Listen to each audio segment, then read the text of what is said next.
선생님들 안녕하세요. 삼삼한 수의사입니다. 여러분은 혹성 탈출을 아시나요? 혹성 탈출은 영장류들이 등장하여 인간과 싸우는 영화로 꽤나 철학적인 메시지도 담겨있는 영화인데요. 이번에는 혹성 탈출의 주인공 시저에 대해서 알아보고자 합니다. 과연 혹성 탈출 시저는 어떤 특징을 가지고 있을지 수의사가 보는 동물 캐릭터들 지금 시작하겠습니다.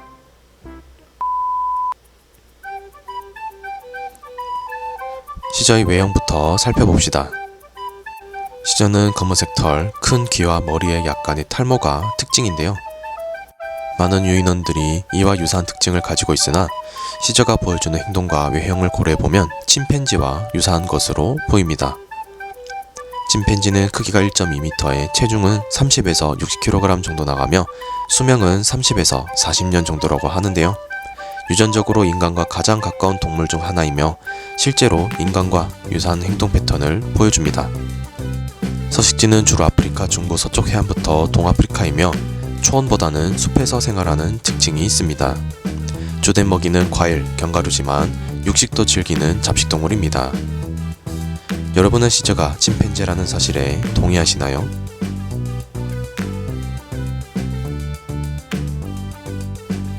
시저는 영화에서 꽤나 똑똑하고 영리한 모습을 보여주는데요. 인간과의 전쟁에서 승리하기 위한 유인작전, 전술 등을 고려하면 시저의 지능은 평균 이상의 성인 인간 수준으로 보이는데요. 돌연변이에 의해 지능이 높아진 시저는 인간과 비슷한 것으로 추측합니다.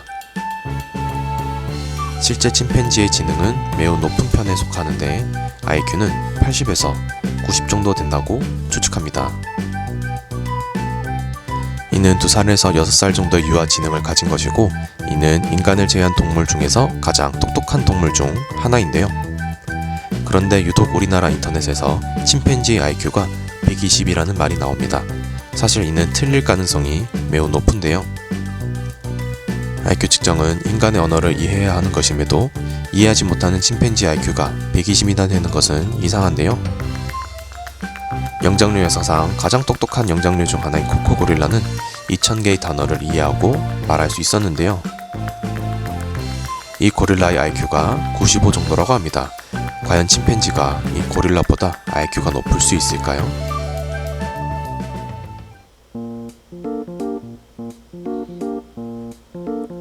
침팬지를 보면 웃는 모습의 사진이 많이 나옵니다. 우리 인식으로는 웃는다는 것은 기분이 좋거나 간지럽다는 뜻의 긍정적인 표현으로 인지하는데요.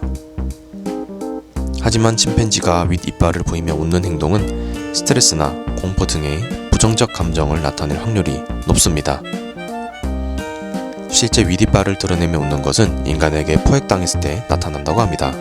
반대로 아랫이빨만 보이며 웃는 경우나 이빨을 보이지 않고 미소 짓는 것은 긍정적인 감정을 표현할 때 나타내는 경우가 많다고 합니다. 지금 장면에서 시저가 윗이빨을 보이며 웃는 행동은 사실 기분이 좋기보다는 긴장해서 그런 것 아닐까요?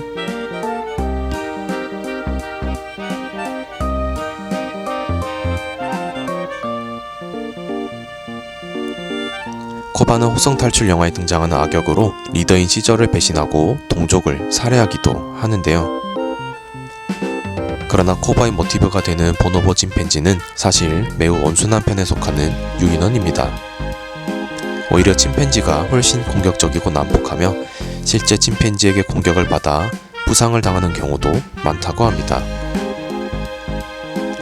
어쩌면 코바는 지속적인 생체 실험으로 인해 난폭하고 예민하게 변하지 않았을까 추측해봅니다. 지금까지 시저에 대해 분석하였습니다. 첫 번째, 시저는 침팬지이고 두 번째, 시저의 지능은 성인 인간 수준이며 세 번째, 시저가 이빨을 드러내며 웃는 것은 스트레스를 받아서일 것이고 네 번째, 악역 코바는 사실 온순한 성격이었을 것이라는 게 제 분석이었습니다. 지금까지 시청해주셔서 감사하고 다음에도 재밌는 캐릭터 분석으로 찾아오겠습니다.